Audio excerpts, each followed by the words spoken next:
Ako'y nagpapasalamat, Mr. Chair and Your Honor, sa pagkakataon naming magsalita na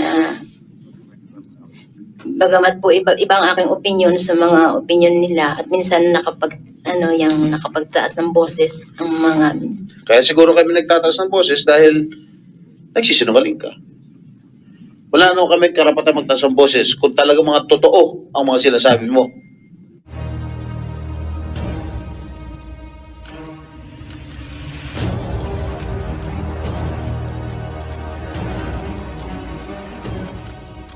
Well, good morning mga idol.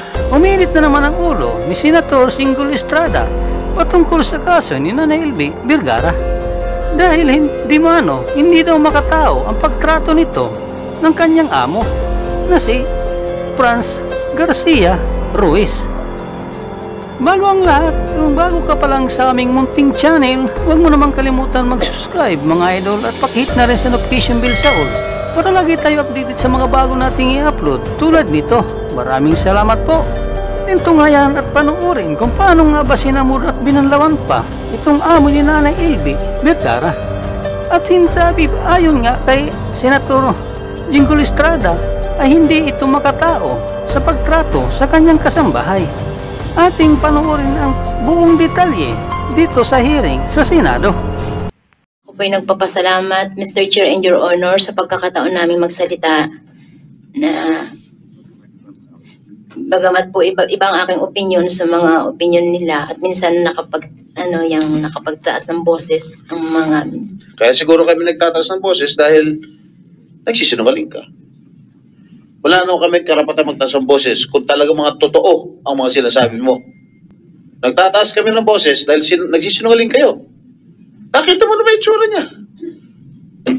Lahat ng testigo, tinuturo ikaw. Ikaw, at wala nang iba, kundi ikaw.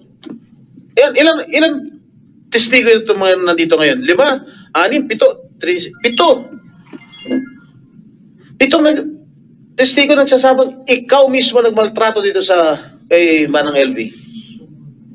Paano hindi tataas ang boses namin? Pare kasinungalingan na sinasabi mo. At meron pa tayong polygraph test na nagsasabi nagsisinungaling ka. Oh. Ilan yan? 7. Ikaw, sino testigo mo?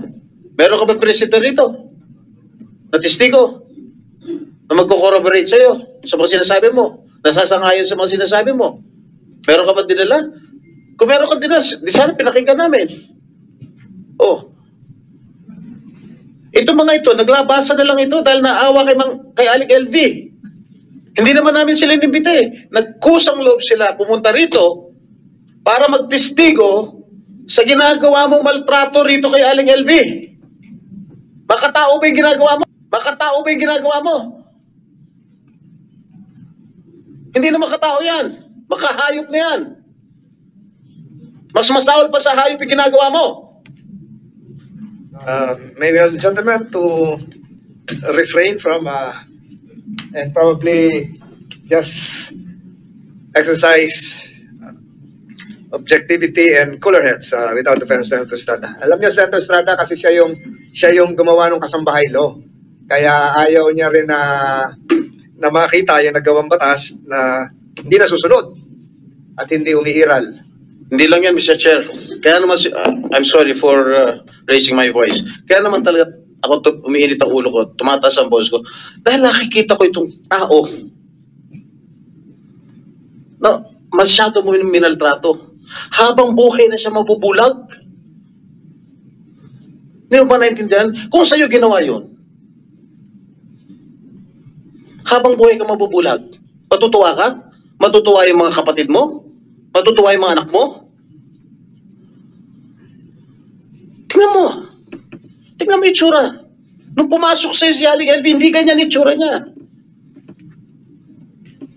Ilan taon na kayo, Aling LV?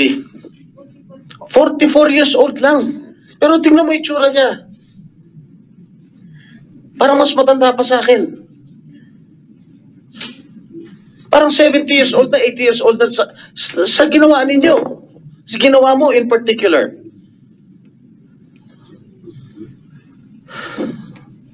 Hindi na makatao yan. Estrada, you can have your water also, my dear colleague. So we have two pending motions here. One is this committee is in receipt of a letter of reconsideration dated 19 September 2023, order of contempt against Franelyn Garcia Ruiz. So this is treated as a motion for reconsideration to reconsider and set aside the order of contempt dated 19 September 2023 against Franelyn Garcia Ruiz, and to order. The prayer of the council is to order the immediate release of movant Franelyn Garcia Ruiz. After having deliberated and consulted with the members of the committee, Senate Committee on Justice and Human Rights, the committee resolves in open hearing to deny said motion.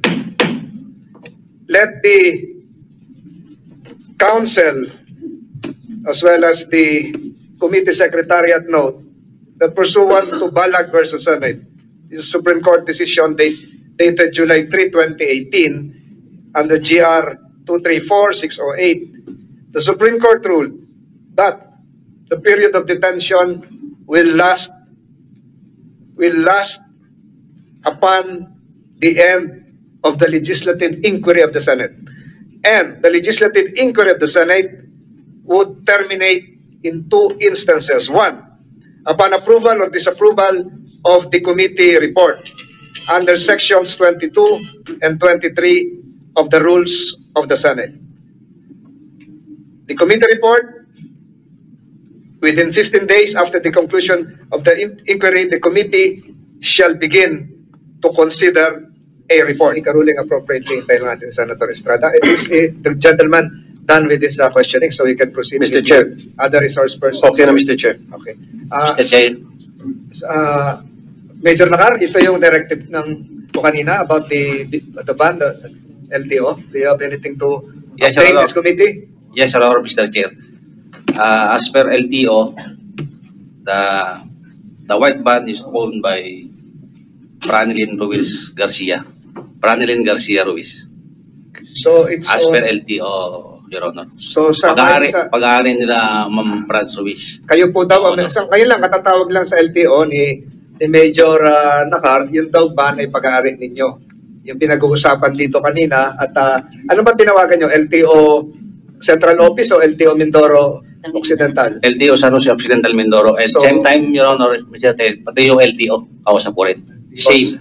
Pag-aari nyo daw yung pinag-uusapan kaninang ban na binanggit yung body number kanina at yung although hindi pa proven kung yun nga yung umiikot-ikot, ang tanong ng committee nga, may ban kayo? Yes, Mr. Chair. Kailan daw ko po nangyari, Mr. Chair? Hindi, ito nga, hindi. Ang ano ngayon, pinatutunayan na sa inyo nakarehistro. Opo, sa akin Yung nga ban. po. So may Opo. ban kayo, nag-ano kayo for hire. Hindi po. Ano tong ban na to? Personal na gamit Yes nyo? po, Your Honor. Ayun. Ito ba yung ban na lumabas sa Yes litrato po, kanina? yes po, Your Honor. Yung katabi ni ano, Yes habang po. nagtatapon ng basura? Opo, yes, Your Honor. Ayun. So yun yung ban. Nakita mo yun na pau-pau, yung ban na sa litrato kanina? Yes po, Your Honor. Yung ba yung sinasabi ng nanay mo na umiikot-ikot? O hindi ikaw nakakita? Hindi po ako nakakita. Yung nanay mo? Opo. So, maihahalintulad ba natin doon sa larawan kanina? Maaari po. So, ngayon, inaamin nyo, Mrs. Ruiz, na meron kayong ban. Yes po, Mr. Chair. So, pwede ba natin sabihin dito na nag-utos kayo na yung ban ay umikot-ikot, tumali-aligid sa bahay ni Pau Pau? Hindi po, Your Honor. Wala Hindi po niya ba kami yun? inutusan. Wala po. Kulay puting ban. Hindi nga po namin kilala yan, Your Honor, kung saan nakatira yan eh. Ito si Pau Pau, hindi ka raw kilala kung sa kanina, wala kang anino, hindi ka ngayon alam kung saan ka nakatira. So, we'll leave it at that. Alam ba nilang bahay mo? Nung nag-apply ka, siyempre, dito ako nakatira. Opo, tinanong po nila yun nung bago po ako magpasok sa kanila. Saan barangay ka? Sabi ko po sa kanila, nakatira po ako dyan sa kabilang ilog lang po sa Sitio Aroma. Ganun kalayo sa tinitirahan ni na Mrs. Garcia? Ilog lang po ang pag-itan. Aroma na po. Iikot lang. Isang Opo, kilometro? sa tulay lang po. Isang kilometro. Maraming salamat, Major Nakar. If you can retrieve a copy of the Committee Secretary, a copy of the ORCR of the ban, said ban under the name of Mrs. Ruiz, that will form part of the records of this committee. Maraming salamat, Major Lacar. So, we now go to the other resource persons here present. Darating pa ba si Senator Estrada? Pababa na. We now go to the... hintayin natin siya. What's the pleasure of Senator Tulfo? Aakit din kasi sana kung meron pa akong mga ibang atin na mga meeting. Sige, habang pababa siya, magpapalag. Sa NBI lang siguro. Yung sa... So, i-lay down lang natin ito. Council, you are aware of, as well as Commission on Human Rights is here. Attorney Canapi, you're aware that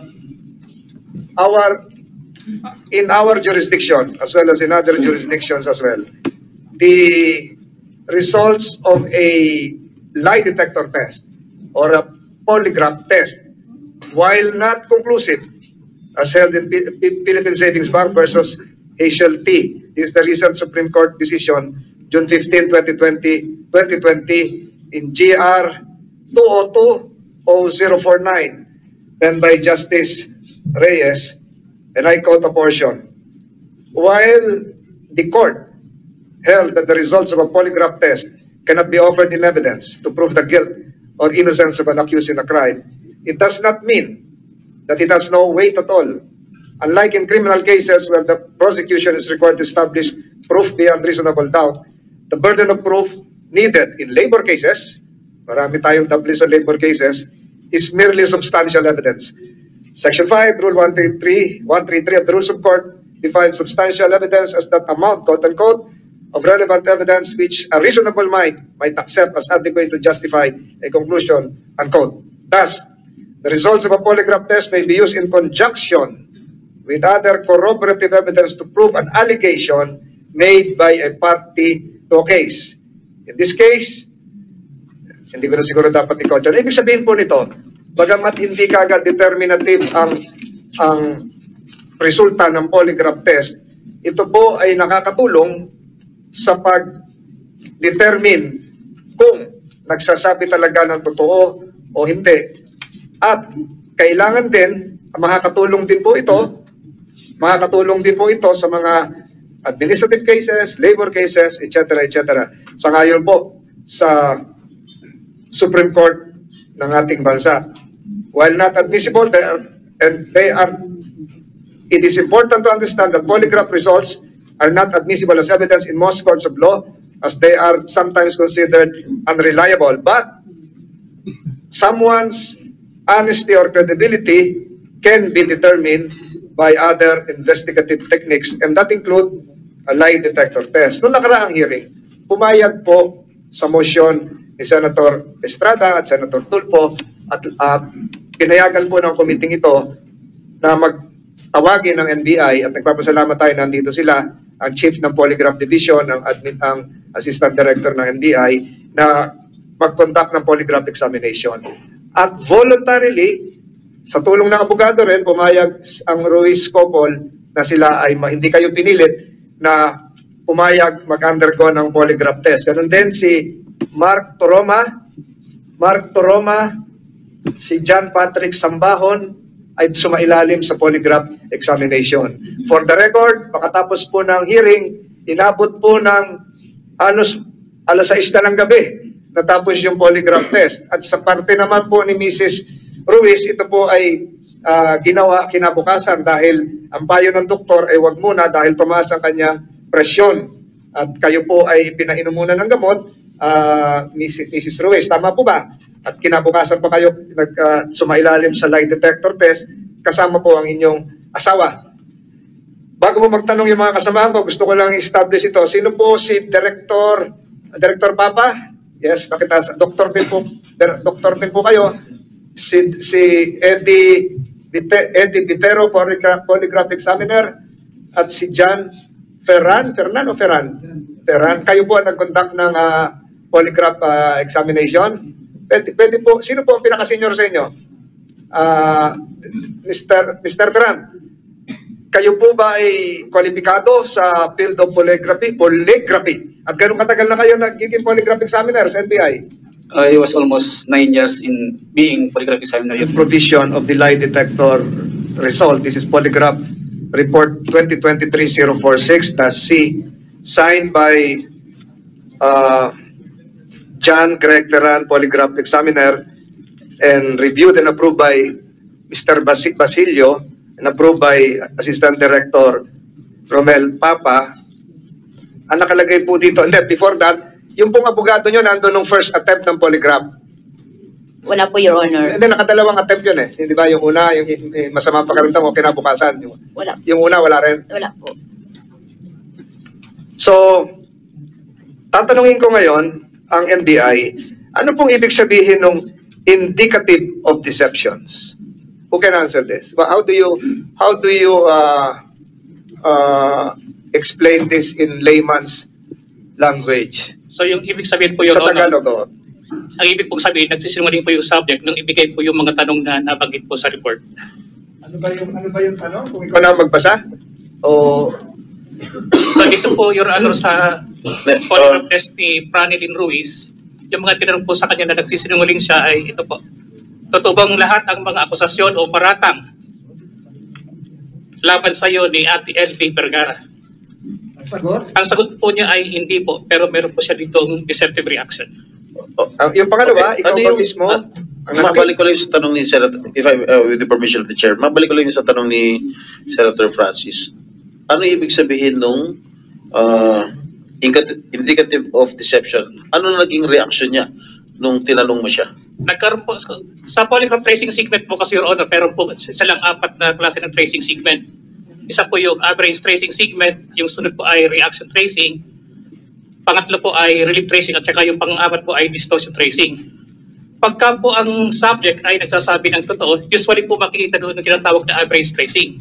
Average Yes po. tracing. Yes po, ang ibig Alright. po sabihin nito, ito po yung kanyang normal na tracing segment. Na kung saan, Nagre-reflect ba yan sa ano niya? yes po, sa equipment? chart paper, yes po. Alright. So pagka nagsisinungaling po yung subject, lumalabas po dito yung tinatawag na reaction tracing. Sa Yung- layman terms po, reaction tracing po. Yung sa layman terms po, ito po yung nagde-deviate po yung tracing segment from yung average tracing po, nagde-deviate po kung anong classic pattern po yung lumalabas. Nababago po, yung sinasabi kong average tracing po yung normal, nababago po yan. At the time na ibinigay yung tinatawag na relevant question. So, pag nagsinungaling, kuha ka agad. Yes po. O, ito, nagtanong ako kanina kung nandun yung abogado ng first night eh. Eh sabi nyo, wala. Ito sinasabi ni Atty. Mortel, nandun ka raw, Atty. Arugay. Nung magpapirma po, patapos na po, magpipirma ako ng Hindi, copy. nandun ba yung abogado nung unang gabi na sumama yung pakiramdam mo, ipopolygraph ka sana, tumaas lang yung BP, kaya hindi natuloy. Your Honor, I was accompanying Mr. Ruiz Oh, and the tinanong other ka? 2 persons who were inside the Padilla. So you were there? Oo, She was downstairs, Your Honor. No, Kasi but kung- you were present in the premises. I was present during the conduct of... First attempt. at that time, can I relate Hindi, the sequences, yung Your unang Honor? pakatapos ng hearing, di ba, I was nag-polygraph? here from 1 p.m. until 6 p.m., Your Honor, during the conduct of polygraph examination for Mr. Ruiz as well as the 2 other witnesses. Ito nga, What kaya- After that, Your Honor, we went down to Oo, see my hindi natuloy client. kay Mrs. Ruiz kasi nga, High blood. high blood. Yes, Your Honor. Oo, so nandun, may counsel doon, di lang natuloy. Kaya kung talagang mali, di ipo-polygraph natin to si committee secretary na. Ito na yung nalilil lang tayo, naliliis. So, We were together all that time, Your Oh, Honor. Me nandun and ka? Atty. Mortel. What about the second attempt dito sa pag-polygraph test kay Mrs. Franz? Were you there? Were you present? At the time that I arrived, Your Honor, they were already inside the room downstairs, Your Honor, and there was already machine that was attached to my client. Did you enter the room? At that time, Your Honor, I entered the room for purposes of counseling her with respect to the You were document there. that the NBI was asking her to Yes, sign. you were. After You that, were Your Honor, pala. I was... ay, abogado naman pala. Ito naman si... Hanggang ngayon pa ba? Hanggang ngayon pa ba? Sisunungaling ka pa rin? Ha? May I clarify, Your Honor? Mrs. Franz, tanongin ko lang si Mrs. Franz. Sinasabi mo rito sa committee to, wala kang abogado. Nung kinundak yung polygraph test sa iyo, wala nandun si attorney. Your Honor, Mr. Chair, nung pagsimula po namin wala si attorney, nagpapirma lang po siya, Your Honor, and Mr. Chair, saglit lang po siyang oras, umalis din po agad. Ay, hindi ka na kasalanan na umalis yung abogado mo. Basta nandun yung abogado mo. He was the one Nakita niya Nakita niya na alam niya na merong polygraph undergoing examination. polygraph test. Oh. Hanggang ngayon, sinungaling ka pa rin. She is nodding her head. So, Senator Estrada, you can proceed with Alright. the questioning. Okay, sa NBI, okay. Nung kinunan mo ng who conducted the polygraph tests dito sa mag-asawa? Yung sa babae po, Your Honor, si Greg Peran po. Sa babae? Ng, Sa lalaki? ako po yun. Alright. Nung kinunan mo ng polygraph test to si Mr. Ruiz, pwede mo nga ilarawan yung kanyang disposition? Kalmado ba siya? Ninenervyos ba siya? So, nung kinunan po, Your Honor, ng polygraph examination si Mr. Ruiz, kalmado naman po siya at saka cooperative po. Cooperative? Yes. Okay. Ikaw naman, Mr. Ferran? Yes, you, Your Honor. you conducted the polygraph test to Mrs. Franz. Am I right? Yes, Your Honor. Kumusta naman yung disposition niya? Nervous ba? Kalmado ba? O stress siya? O whatever? Nung una po kasi, Your Honor, is hesitant po siya kasi nga yung counsel niya at that time is may inasikasa po mga documents. So, sinasabi niya na kung okay lang daw na antayin niya yung counsel niya at that time. Pero sinabi niya po, Your Honor, na antayin niya daw muna po yung counsel niya at that time. Did you wait for the lawyer? Si Atty. Morton lang po nag-confirm na sumasang-ayon naman po yung counsel nila na i-undergo po ng polygraph examination si Miss Franz. But did the lawyer witness the conduct of the polygraph test? Yes, Your Honor. Kasi alam po niya naman na Itong si Atty. Ruge was there, present there? na-inform po siya ni Atty. Mortel. At the same time, nagsabi lang siya na may asikasan po mga document. Pero nag-confirm naman siya na okay lang naman po na i-undergo po namin ng polygraph examination that time po, Your Honor. No, was he physically present? Yes, Your Honor. During? During after examination, no po, Your Honor. But ang sabi ni Atty. Ruge, pumasok to siya sa kwarto. Opo, Your Honor, pumasok po siya. Pero, Did you see him enter the room? yes, Your Honor. What did he do? Did he witness it? May pinasay na lang po sa Your Honor ng mga documents kay Miss And then he Franz. left? And he left po, Your Honor. So without witnessing it? Yes, Your Honor. But before I conduct examination, Your Honor, nagpapirma po kami ng consent or pahintulot po kay Miss Franz na pahintulot po para i-undergo po siya ng polygraph examination that time po. Okay. So ibig sabihin dito sa resulta mo, Franelyn Ruiz polygraphs indicated to the examiner that responses indicative of deceptions occurred at the following relevant questions, etc., etc. Napaliwanag mo sa amin kay Senator Tolentino ano ibig sabihin yung ng indicative of deception. So ibig mo bang sabihin nagsisinungaling si Ginang Franz? Yes, Your Honor. Mr. Viterbo, ikaw nag-ano kay Mr. Ruiz? Yes, Your Honor. So ibig sabihin nagsisinungaling sila. Si Mr. Ruiz. Yes po. Paano nyo yung talaga nasisiguro na talaga nagsisinungaling? During the actual examination kasi, Your Honor, we conducted 3 series of the polygraph examination upon the subject. As yun po rin kasi yung procedures paggamit ng computerized polygraph system, dapat po 3 series. So, after po ng 3 series na yon, tinignan po namin results, consistent po yung kanyang reaction doon sa tanong na ibinigay ko sa kanyang during the actual test. Consistent denial. Yes po, consistent po na nagsisinungaling siya doon sa... Consistent nagsisinungaling. Yes. Pero ang sagot ni Pablo, ang tanong mo, nakita mo ba o nakaharap ka ba nung nasaktan o minaltrato ni Franz si LV mula nang siya ay namasukan ng magtrabaho sa inyo noong August 11, 2019? Ang sagot niya, hindi po. Second question, yung bang tinatago, pinagtatakpan ng ginawang pananakit o pagmamaltrato ni Franz kay LV? Ang sagot niya, hindi po. So, paano mo nalaman na nagsisinungaling? So, kasi nga po yung sa result na record po ng computerized polygraph system po natin. Di ba? Minsan, tumataas yata yung blood, yung presyon. Is that an indication na nagsisinungaling? Hindi naman. Hindi po. At the time po kasi, Your Honor, na nakita namin, tumataas po yung PP niya, hindi po namin tutuloy yung polygraph examination. Dahil hindi po siya suited for okay, kasi layman lang kami, hindi namin alam. We are not familiar with this lie detector test or this polygraph test. What are the indications para malaman, for us to know that the subject is lying? Aside from what you said, ano pa bang indications meron that are present? So, nakadepende po kasi kami, Your Honor, doon po sa nire-record po ng instrumento. Kung ano po yung lumalabas po sa instrumento, doon po kami nagbibigay po ng conclusion. You want to add, Mr. Ferran? Sige. Assistant Director? Dr. To make it simple, ang beauty ng polygraph is there are certain things that we cannot control. Physiologic ang term, pero sa Tagalog, heart rate, breathing, blood pressure. Ito yung mga bagay na hindi natin kayang i-control. Yeah, will it reflect in the machine? Yes, Machine ayun yung sinasabi niya. Ayun, kasi masyadong masyadong malalim yung yung mga terms mo, hindi namin naintindihan eh. Yung series, sinasabi niya, nagtatanong tayo ng mga tanong na alam natin na tama. Anong pangalan mo? Anong birthday mo? So nakikita yung natitrace, nakikita yung Malalaman tracing. kung ninenervyos ka? Yes. Ayun. However, pag gusto mong magsinungaling o pag nagsisinungaling ka, hindi mo makokontrol ang cardiac rate mo, ang breathing, Correct. ang respiration. So, yun ang beauty ng machine. Yun ang Kaya nga, pinupunto ko. to simplify it, masyadong Kumbaga sa law masyadong Latin ang sinasabi mo, hindi namin maintindihan. Sige, i-simplify mo, Dr. Papa. Kaya paulit-ulit itong tinatanong. Binanggit nila kanina, 3 series. Tinitingnan natin yung consistency, yung bang tracing ng heart rate mo, respiration, cardiac rate, blood pressure, consistent. Titignan doon, nakikita kung ano yung parte na nagkakaspike. So pag nagkakaspike, chances of lying is higher. Okay. In their case, siguro these two gentlemen may answer it kasi sila nag-contact nung examen.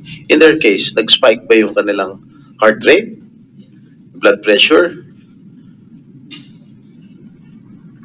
Yes, Your Honor.